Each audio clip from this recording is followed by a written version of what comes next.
Alright guys, welcome back to Guns and Gear Network. Today we're going to bring you another gear review.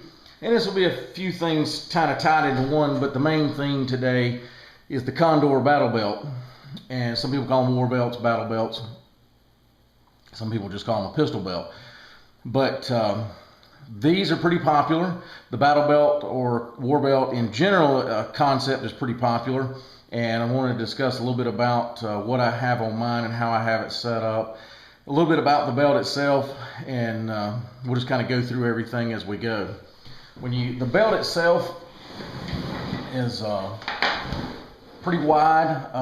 It's probably 4 to 5 inches wide across here, and then it has molly all the way across from one end to the other. Now, right here in this section, notice my pistol here. This section flips up, the rest does not, but on either side, this way you can attach any pistol rigs or anything like that underneath that. And when you order these, keep in mind they do not come with this interior belt here. That is separate. You'll have to order that piece, and they're pretty reasonable. I literally think I paid like $8 when I ordered this one. When I ordered my battle belt and I ordered this. This is pretty stiff. It's not real stiff, but it's pretty stiff. It holds this pistol very well. What I'm running on this rig here is a Safariland drop leg. This is the 2-strap system. What I did is I bought an adapter that raises this up, and then I did away with one of the straps on this side and just running the lower leg strap, which once this thing is lifted, instead of dropping around your knee, where it shouldn't be, you put it in the right position, so it's very stable. This strap here is pretty much right in your growing area, so it all is very tight and snug, and it holds the weapon system very well. The pistol I'm running in this is the Glock 17 with a light. Real quick, I'll go over these features of this pistol that I have on here. This is the M3 tack light. Then I have an extended magazine release. I have an extended slide release. I have a magazine well installed. Show you what that looks like. Makes it very easy when you're making magazine changes. And I also have the grip force adapter here that allows you to get a very high and positive grip with it. Another few things I've done, I've taken grip tape and I've went into every other slide serration here. This way when you grab a hold of it, it really grips very well. I also put a piece of grip tape on the top here, and that is for one-handed manipulations. This can be stuck on top of about anything without having to depend on grabbing hold of the front of your sight here to hook on something. You can literally hook this on your legs, your pants leg, and you can manipulate the slide, car seat, anything. So every weapon that I carry for self-defense purposes, not range purposes, has a piece of grip tape up here. I don't care if it's the smallest .380 pistol I have grip tape on the top. I also put a piece of grip tape right here, and that is just for reference when I grab and index the firearm.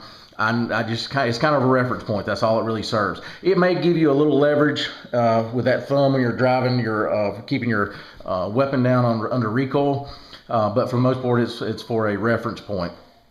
I also have the night sights on this one, but that's the firearm. Okay, so here on this belt, now you can put a lot of things on this belt.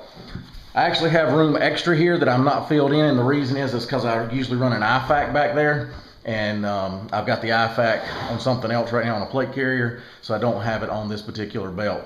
But here I have a dump pouch, and what I did with mine, these are 3 Condor magazine pouches that are all one unit. They're sewn together, and they go on one panel. Then I have a separate one here, and the reason I did that, I wanted to carry 4 mags, This one I can move around. So if I have some weekend drills, I can move it over there. This is the one that is kind of the modular one where I can move it wherever I need it. If I just want to take it off the belt in general and put it on something else, I can. So that's the way I did it. I have 3 in a row, and then I have this one. Matter of fact, this one's coming snapped. Snap it back. And then also,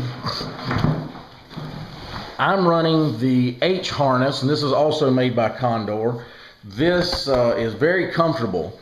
For the longest time, I was running just the simple Alice pack style or the load bearing system, the LBS system that the military uses, the old school Y harness, and I ran that for a little while. But this is just much more comfortable, and also because it has MOLLE back here, if I decided to run some type of hydration carrier, I could and do that. It's got a grab handle for either just picking it up or if somebody need to drag you out of the way.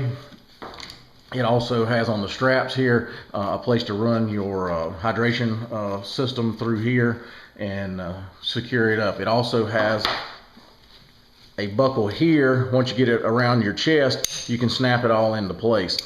These things, if you're not running an H harness, I recommend you try one because it really takes the weight off your hips and it distributes it evenly across your shoulders and your hips, but it also keeps from pulling your britches down all the time. That's a lot of weight around your waist, and this is a way to alleviate any of that tugging issue or any problems you would have with that simple H harness. That H harness is really cheap. I think I literally paid 15 bucks for that thing, $16 maybe. So I won't go over each individual price because what I paid for it, I may have caught it on sale or whatever. You can look them up, but obviously Condor is a great budget item, and I've really, if you watched followed any of my videos so far, I do a lot of Condor gear. I just really like it for the money, and I've got some higher end gear, and I've had it over the years, and whatever the case may be. But I just kind of fell in with Condor and started using their products a lot, and I really like them. They've held up well. If you look at this stitching on this MOLLE here, I mean, I don't know how many times that's stitched, but it's a lot. So normally you'll have like double stitching around. You have X stitching here where stress points are, like where the grab handle is, and so forth. It's usually, and then they don't have raw edges. They have like a taped edge around everything. So it's really nice. On the battle belt itself, you also have mesh back here. That's for cooling. These things, because they're so wide, they're going to be a little hot around your waist, but this right here will keep some of that perspiration and stuff away from you and help with that. The holster works really well with this system. I like it. And about any holster, I've ran different ones.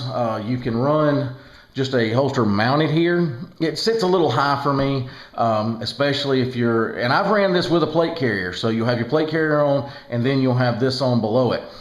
To be honest with you, I prefer running that unless you just need to carry that many more mags on a plate carrier. I like running my plate carrier slick because if you need to get in the prone, it's easy to lay down.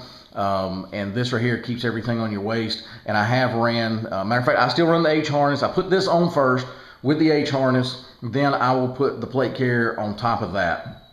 Cinch it all down and it's ready to go, and I've had real good luck running it that way, and I like that style, to be honest with you. I run the plate carrier, and I'll take these, I'll put on the plate carrier. I have some extras I'll put on the plate carrier. I've done that, but I do, if I am going to run a plate carrier, kind of full battle rattle situation, for training or whatever, I will usually run this belt and a slick plate, especially if you're going to be in the prone position a lot.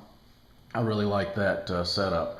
But anyway, guys, I'm glad you joined me today, and if you have any questions, leave them below. And as always, please like, share, and subscribe. Just hit that thumbs up button if you like the reviews, and if you have any comments or suggestions about future reviews or questions about in particular reviews we've already done, I'd be glad to answer those for you. And as always, I appreciate your support of the channel, and have a great day, and I'll talk to you soon with another video. Have a good day.